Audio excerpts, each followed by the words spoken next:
Começa agora o programa Família de Caná. Família de Caná, com a missão de fazer famílias felizes. Olá, ouvintes da Gospel Mira, uma linda tarde a todos vocês. Estamos iniciando aí nosso primeiro programa do ano de 2020, Família de Caná.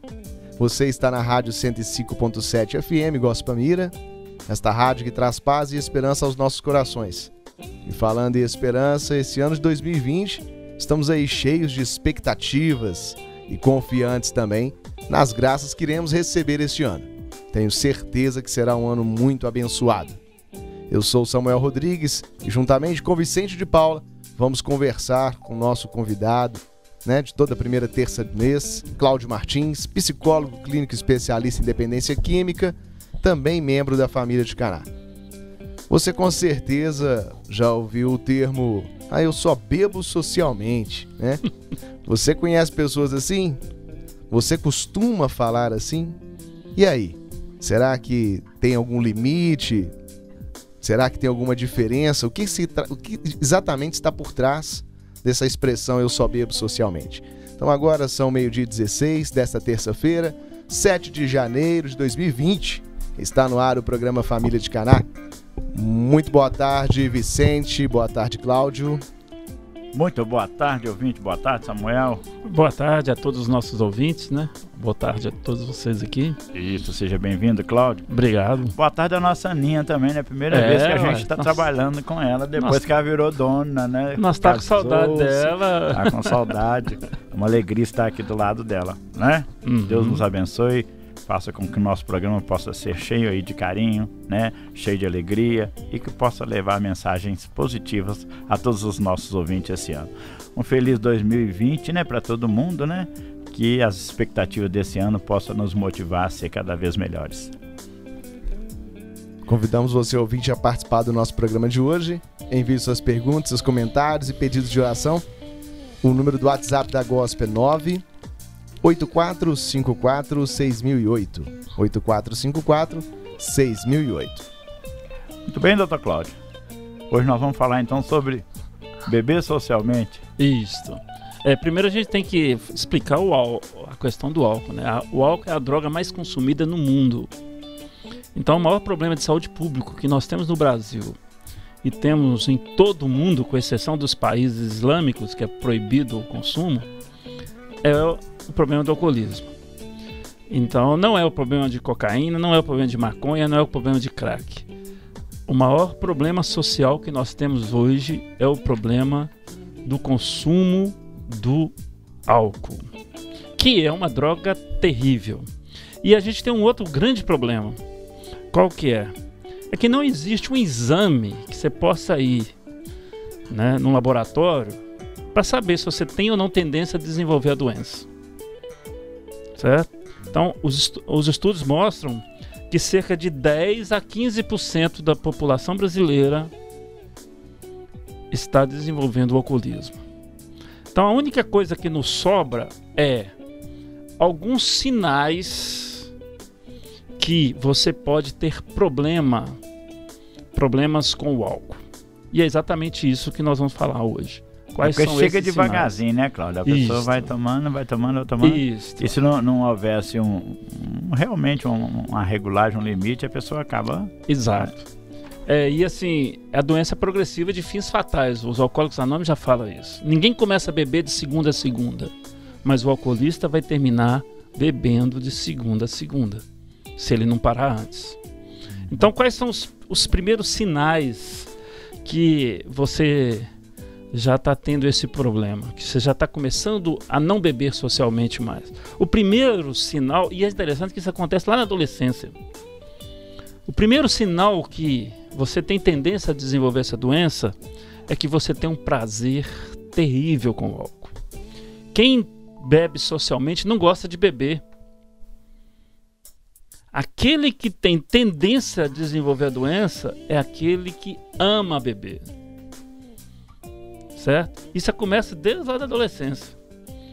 Então, lá na adolescência, quando alguém convida ele para ir numa festa que não tem bebida alcoólica, ele já começa a achar ruim, Esse é um primeiro sinal, que você tem um prazer terrível. É um prazer que quem bebe socialmente não conhece. Por isso que quem bebe socialmente fica olhando para aquele sujeito, né?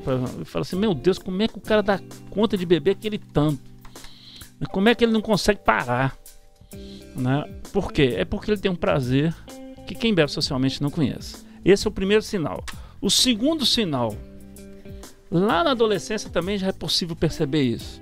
Se você tá lá, né, nós três aqui, na nossa adolescência, a gente começa a beber, a gente bebe o mesmo tanto, e o Vicente é o último a cair, todo mundo capota,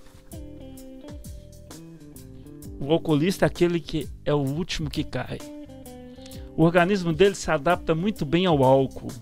Então, como ele se adapta muito bem ao álcool, porque ele sente um prazer enorme, então ele vai ser o último a cair.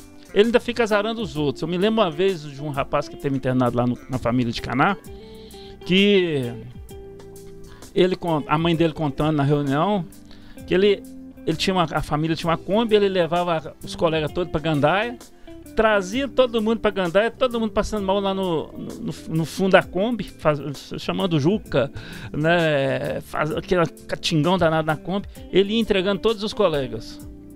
Então os que passavam mal pararam de beber, voltaram a beber socialmente. Agora quem teve que internar lá na Fazenda de Caná? O motorista.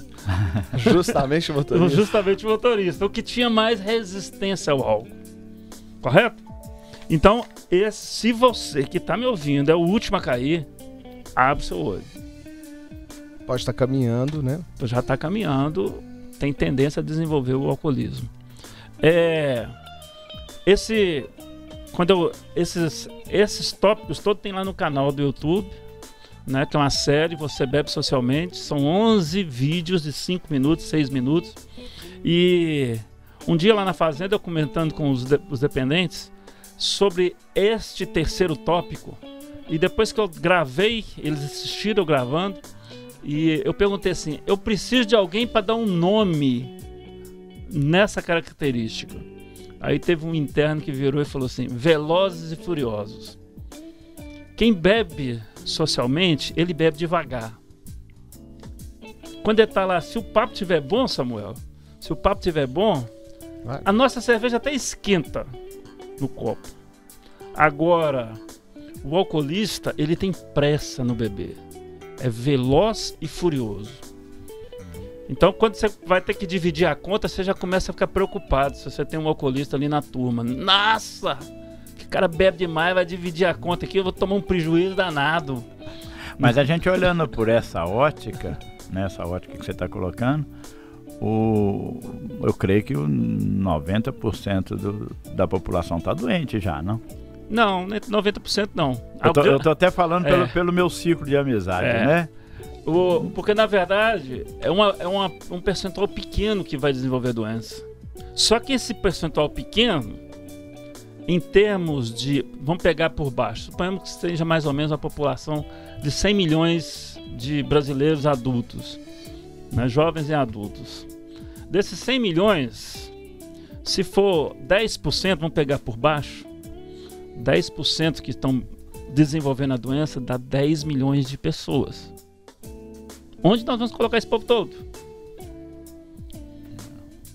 Porque se a grande maioria tivesse desenvolvendo o alcoolismo, nós estávamos ferrados. Você não podia pegar um ônibus. Você não podia pegar um táxi. Você não podia pegar um Uber. Você não podia andar de bicicleta na rua. Nós estávamos ferrados. Então o percentual de quem bebe socialmente é muito maior do que quem está desenvolvendo a doença. Correto? Esse é um ponto. Uma outra característica que já demonstra que o dependente, que a pessoa que está bebendo, entre aspas, socialmente está desenvolvendo a doença, é quando ele vira advogado do álcool. Quando ele começa a defender o álcool, não é possível que você não sabe, Cláudio, que a cerveja é diurética, a água também é. O refrigerante também é. Né? Ou seja, quando ele começa a defender o álcool como se fosse o elixir dos deuses, e quando alguém fala com ele, né, que ele precisa parar de beber. Que é isso? Né? Ele imaginar um final de semana sem tomar uma cerveja, para ele é o fim do mundo. Então, quando ele começa a virar um advogado para justificar, né? Então aí os argumentos são incríveis, né? Não, nosso organismo precisa de álcool. Nós precisamos de álcool no sangue. Não sei de onde é que eles tiram isso, né? Mas eles vão virar advogado da bebida alcoólica. Isso é um sinal também, porque quem bebe socialmente não tem muito interesse de beber. Uma outra característica também... Só um parênteses. Existe algum benefício? Porque, por exemplo, a bebida está no mundo há... Né? Jesus fez mais bebida. de 30 mil anos. Jesus transformou água em bebida, né? Existe algum benefício que o álcool traz? Além desses que são fantasia aí do advogado? Para quem bebe socialmente, tem benefício sim, né? Porque vai aproximar as pessoas. O grande problema é o quê? É que tem muita gente que bebe socialmente, né, até um determinado momento. E depois, por alguma situação que acontece na vida, ele perde o controle. A gente vê isso muito com a pessoa que bebe socialmente até aposentar. Depois que ele aposenta, ele muda para o boteco. Eu já vi vários casos assim. Ou seja, se você bebe socialmente, você está no grupo de risco. A qualquer momento da sua vida, você desenvolver a doença. Certo? Nós temos problema também daquela pessoa que bebe socialmente, que já não está bebendo mais socialmente, que é o bebedor de final de semana. Não sei se você sabe, a grande maioria de alcoolistas que se envolvem em acidente de trânsito não é aquele que fica bebendo no boteco do lado da casa. É o que bebe só final de semana. É porque não bebe muito em casa, né? Não, porque não bebe em casa, ele bebe fora. Ele vai pra festa, ele vai pro clube, ele vai pro... E aí na hora de voltar, volta dirigindo, volta... E aí ele acha que não é o alcoólatra. Acha que tem o domínio. O álcool, ele vai censurar a censura. Por isso que o cara que não tem coragem de chegar na menina, toma umas e chega em todas as meninas que estão na festa, inclusive na mãe do colega dele, do lado do marido. Porque perde a noção de perigo.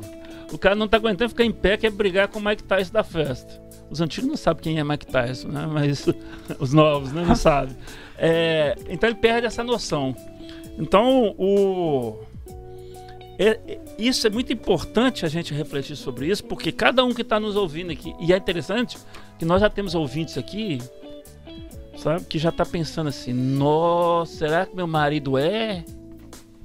E eu vou te afirmar, se você já pensou no seu marido, eu me lembro uma vez que eu dei uma palestra lá no canal sobre alcoolismo.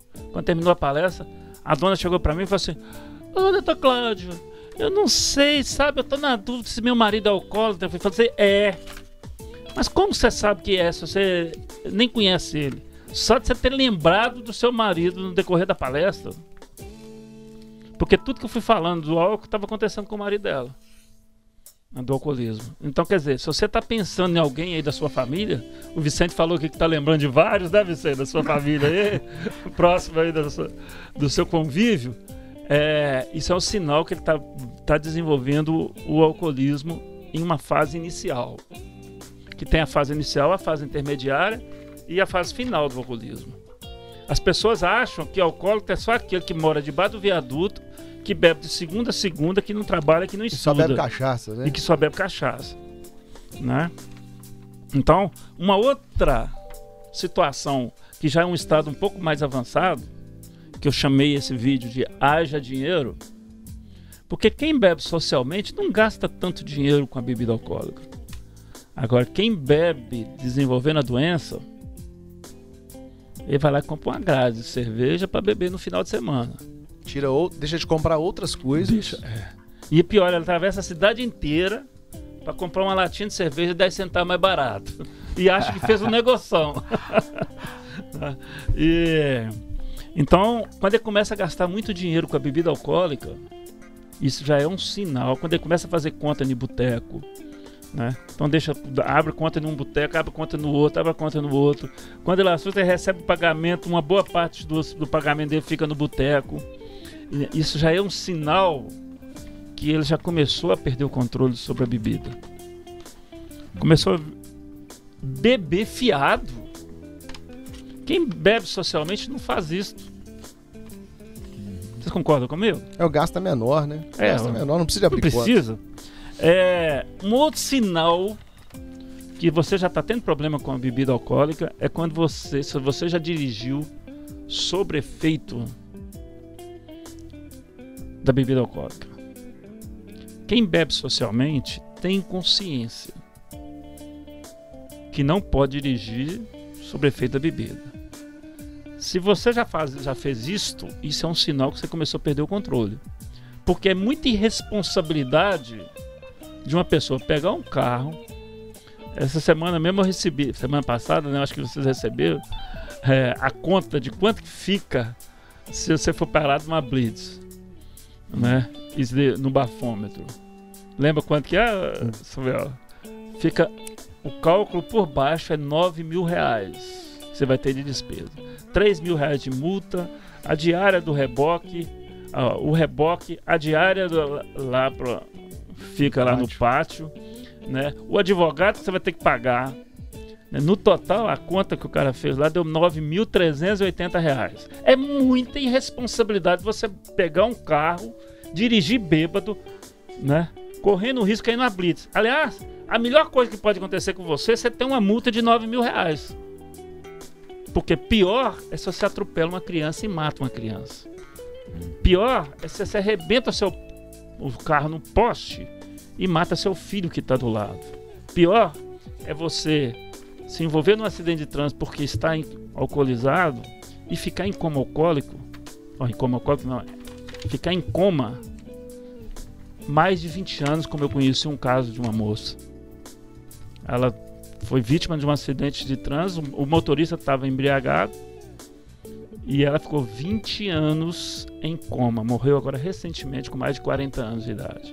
Isso é muito pior do que uma multa de R$9.000. Então isto, você... Ah, claro, mas isso aconteceu comigo só uma vez. É um sinalizador.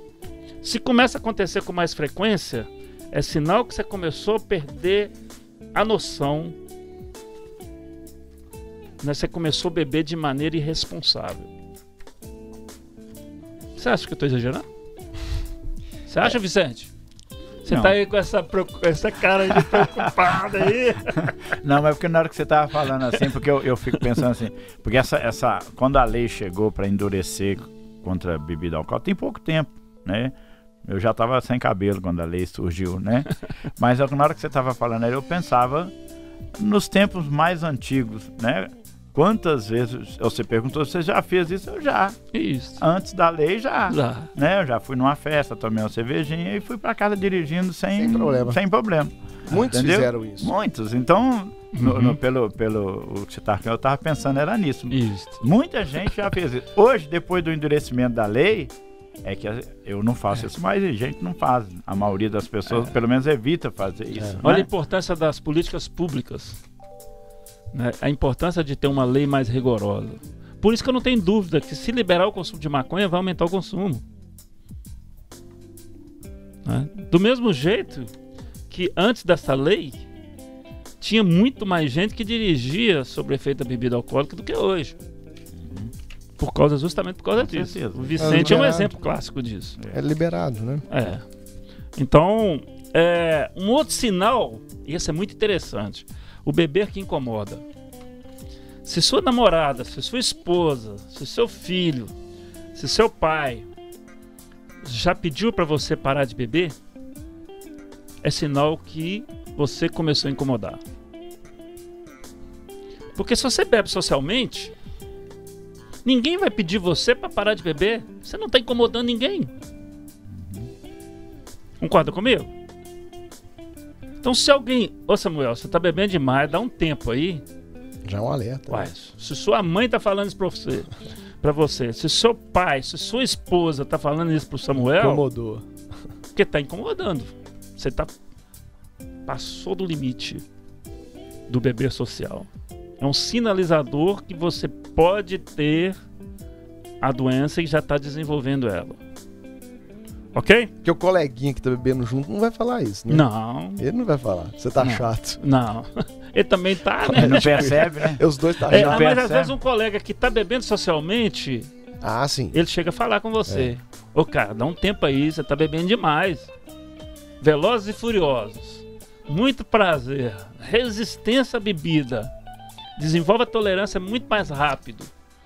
Né? Ainda tem a questão da censura comprometida. Com o prazer intenso, nem se Jesus Cristo descer acompanhado de Nossa Senhora e o Espírito Santo falar com ele que está na hora de parar de beber, ele não vai parar. Né? Não, ele vai falar com Jesus assim, dá um tempo aí, vou tomar a última. É a famosa saideira de boteco. Essa aí que é a última. Bom, já deu um tempo sem beber? Meu irmão, era interessante, meu irmão bebia direto. No final do alcoolismo dele, ele estava bebendo direto. Mas quando chegava na quaresma, ele ficava 40 dias sem beber. A Igreja Católica tinha que instituir a quaresma do ano inteiro. Para o pessoal parar de beber. Porque... E aí, por que ele parava de beber nos 40 dias? A ideia da quaresma não é fazer um sacrifício, uma penitência.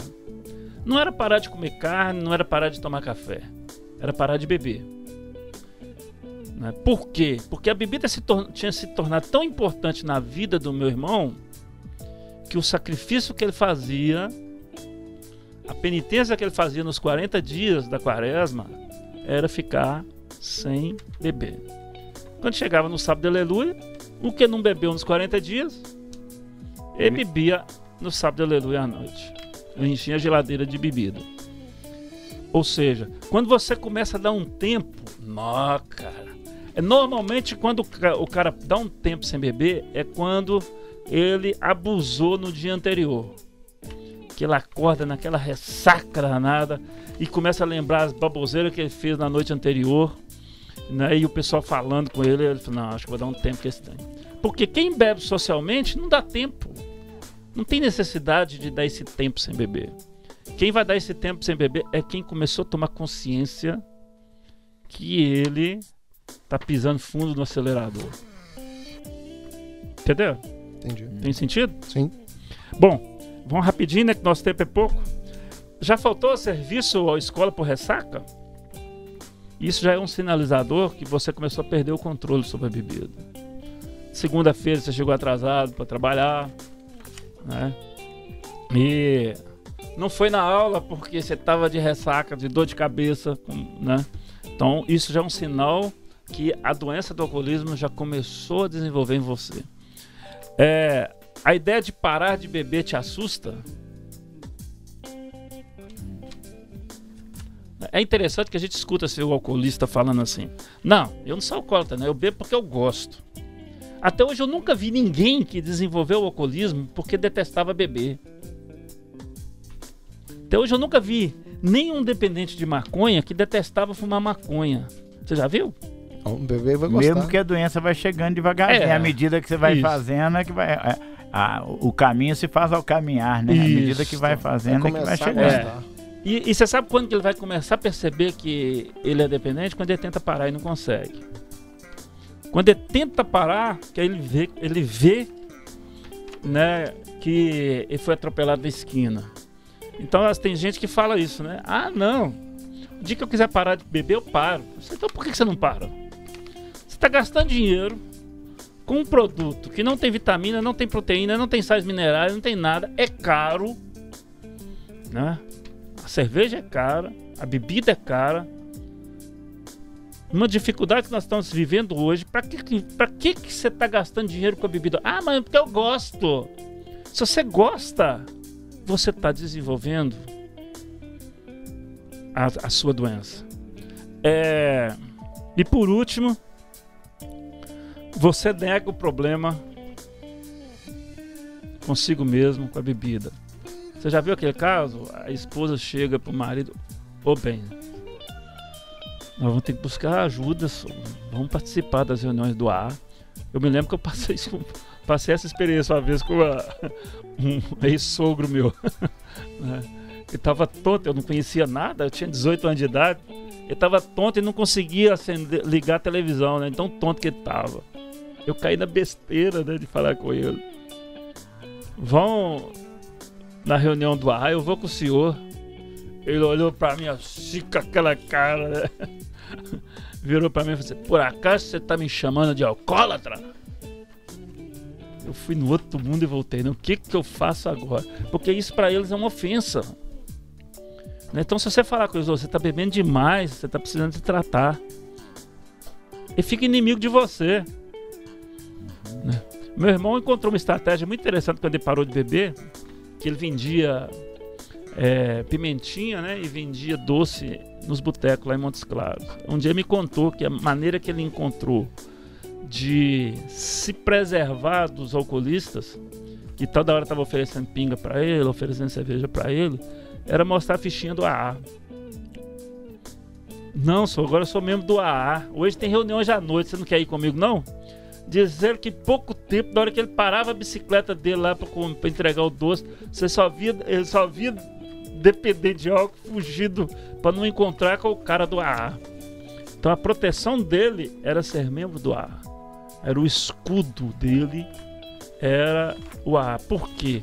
Porque o alcoolista, ele não quer enxergar a negação da doença dele. Por isso que sempre quando ele passa mal, é culpa da azeitona que ele comeu lá no boteco. Que estava estragada. Nunca é por causa da bebida, né? Então, quem quiser ver isso com mais detalhes, no meu canal do YouTube, chama Criarte Vida, o canal da sobriedade. Nós temos os 11 vídeos. Daqui uns dias vai ter isso aqui também, né? O programa de hoje vai estar lá. Os programas anteriores também você vai poder acessar através do nosso canal do YouTube. E visita também o nosso site, que é o jornalcriartevida.com.br. Se você pensou aí em alguém, ou até mesmo em você mesmo, não tenha vergonha de procurar ajuda. Porque quanto mais você adiar, mais difícil fica. Mais difícil vai ficar. A doença vai evoluindo. Ok? Muito bem. Algumas participações pelo WhatsApp, eu vou resumir todas aqui, né? Os pedidos no colo da Gospa. E as pessoas que falaram que tem familiares, tem gente até participando já de reunião com a gente. Não desistir, permanecer, né? Caminhando, buscando ajuda. As reuniões da Família de Caná são às terças, quartas e quintas-feiras, às 19h30, aberto ao público e gratuita. Então aproveita aí para poder buscar ajuda e se sentir também acolhida. É bom falar também que essa doença não tem cura, né? Não tem cura, mas é passível de tratamento. Lembrando também que na segunda-feira nós temos o grupo do Amor Exigente também, que a gente acolhe familiares e dependentes. E se não tem disponibilidade durante a noite, tem o grupo de Amor Exigente na quinta-feira. Às 14 horas. Às 14 horas. Isso. Então vamos lembrar aqui do nosso louvor, né? Toda quarta-feira lá na Família de Caná, né? Retomando, ontem foi o dia de Nossa Senhora de Caná, né? Teve uma missa muito bonita lá na Capela de Caná, que recebeu o título agora dado pela Arquidiocese, né? A capela da sede de Caná agora chama Capela Nossa Senhora de Caná, né? Com documento do Dom Valmor, né? Nós ficamos muito felizes com isso, né? Então, toda quarta-feira nós estamos lá na Capela Nossa Senhora de Caná, rezando, fazendo o nosso louvor, né? O nosso agradecimento a Deus por nos ter dado uma advogada tão eficiente, tão competente, né? Então, convidando a todos vocês para estar lá conosco, ok? E também já saiu, né, Samuel, a agenda nova do Caná. Isso, calendário 2020 já está disponível já no site da Família de Caná e nas redes sociais também, para vocês se programando aí para participar dos encontros, retiros, toda a programação que nós temos para o ano de 2020. Então vocês do grupo de pós-encontros também, já fiquem atentos aí para poder indicar e convidar outros casais também para participar de encontros de jovens. Tem novidade esse ano aí também, tá? E para os grupos de pós-encontro aí, não marcar eventos nas datas, né, significativas lá para o Caná. As comemorativas também estão lá. As comemorativas estão lá. Eu queria mandar aqui um abraço especial para as pessoas que estão fazendo aniversário essa semana. De maneira muito especial, a minha gata, né, minha esposa está fazendo aniversário. O meu filho faz aniversário um dia depois dela, o Guilherme. Mandar um abraço especial para ele. Dodora de Popó está fazendo aniversário também. E o Cássio fez aniversário no último dia 5, né? Um abraço aí para eles. Feliz aniversário, que o ano seja cheio de alegria para vocês. Ok? Muito bem, muito obrigado, Cláudio, aí pela presença. Muito obrigado pela participação. E a gente agradece aos ouvintes também. Isso, então é com muitas bênçãos que finalizamos mais um programa Família de Caná. Fique ligado na Gospel, essa rádio santa. Nós contamos sempre com a sua audiência e participação. O trabalho técnico realizado pela nossa querida Aninha, muito feliz revê-la, né? Com a apresentação do meu amigo Samuel Rodrigues. E do Vicente de Paula. Desejamos a todos saúde e paz. Programa Família de Caná. Toda terça-feira, 12:15.